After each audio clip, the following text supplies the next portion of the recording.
My work really involves getting to the root cause of why someone is not sleeping, as opposed to just relying on band-aid solutions. Sleep hygiene tips, they're amazing, yet they never really get to the root cause, like taking a supplement or not drinking coffee. They're all good.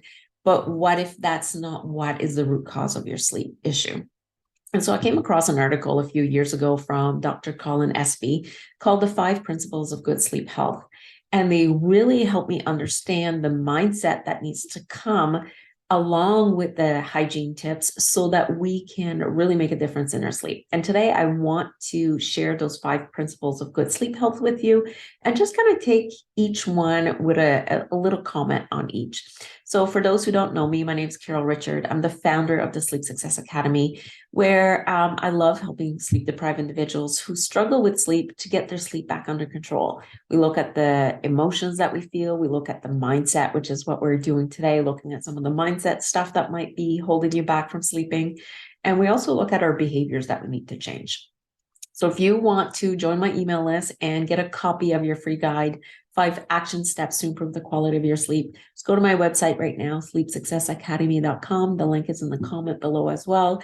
And just get a copy of your free guide. And at the same time, don't forget to subscribe to this YouTube channel so that you can keep getting the videos and get notifications as they come up. Principle number 1, do you value your sleep? What does it mean to value our sleep? Are we taking it seriously or do we take our sleep for granted? So really asking yourself, do I value my sleep? Do I know what sleep does for me? And am I prepared to do whatever it takes in order to get sleep because I value it so much? I know in my life, I value sleep. And when I wasn't able to sleep, I was frustrated and really angry that I wasn't sleeping. So there's kind of that side of it. There's also the other side where people don't value their sleep. They think sleep is a waste of time. So just question yourself, where are you with valuing your sleep? The next principle is really prioritizing our sleep. So a lot of people don't do this. They don't prioritize their sleep because they just assume they'll go to bed and they'll fall asleep. And that's not how it works for most people. So do we prioritize our sleep by making decisions to put our sleep first? Do we actually put it on our to-do list, right? Go to bed at a certain time. I have the optimal sleep challenge up there where I talk about setting a bedtime alarm. So do I prioritize my sleep by letting myself know with an alarm on my phone that maybe it's time to put my phone away, shut down, rest, and get my body and mind ready for sleep? So that's principle number 2.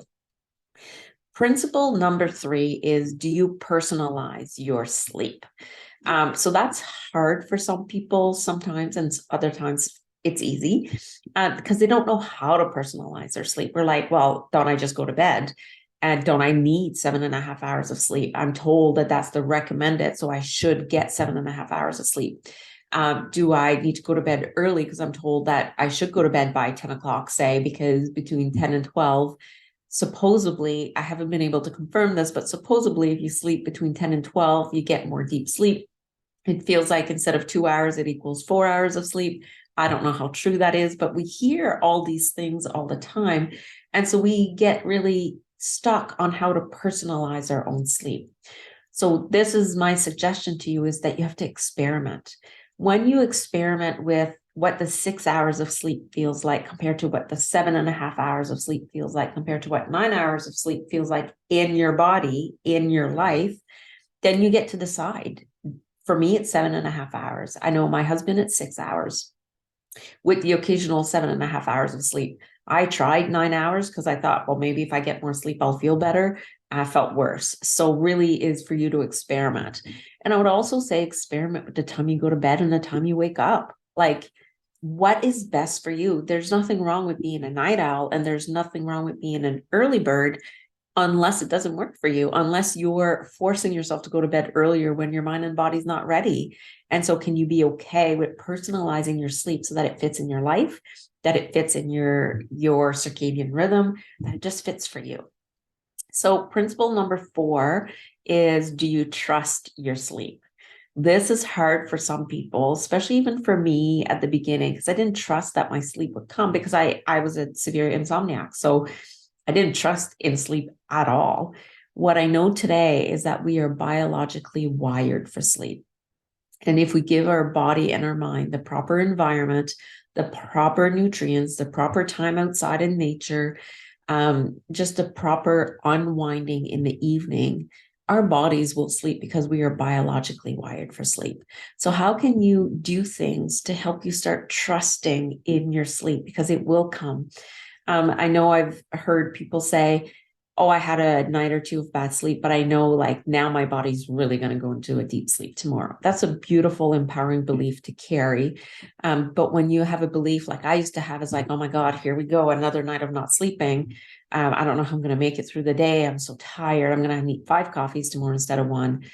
Our belief system is what keeps us stuck, and is the fact that we don't trust that sleep will come. So how can you help yourself trust into your sleep? And the last principle is, do you protect your sleep? So I know it's hard for shift worker. If you have a small baby, there are things out of our control that makes it hard for us to have like a set routine for sleep. And that's okay. But what are the things you can control?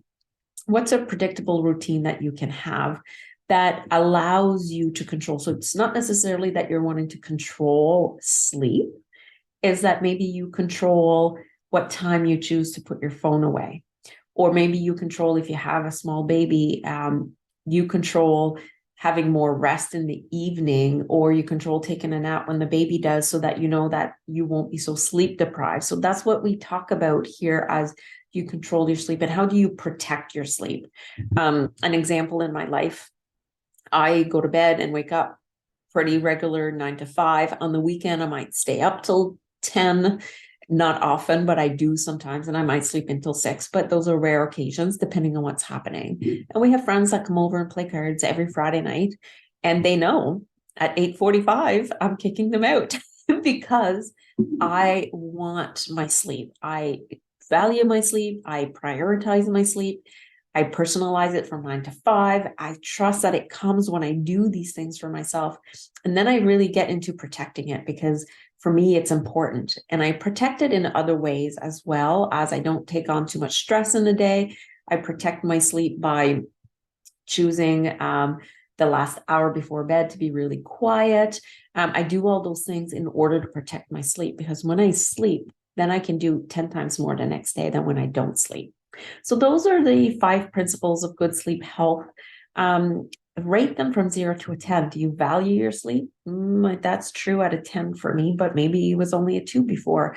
And so when we rate these and we journal on these and we do some tapping on these, it really helps us look at our sleep in a different way and really start to value it and prioritize it and personalize it and trust it and then protect it. I know I say those a lot, but they're important to help us switch our mindset to getting better sleep. That's it for me today. I hope this video was helpful. I would really love to hear which one maybe caused you a little bit of activation in your system.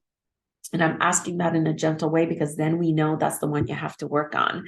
I'm just curious to see what it is for you, and how can you get yourself to live by these 5 principles of good sleep health, knowing that they're really the 5 principles of anything, right? So if you look at a relationship with a spouse, do you value your relationship? Do you prioritize the relationship? Do you personalize it for that person? Do you trust in that relationship? Do you protect that relationship? This 5 principles can be applied to many other things, not just your sleep. So that's it for today. Don't forget to like this video. Don't forget to leave a comment, and I will talk to you next time.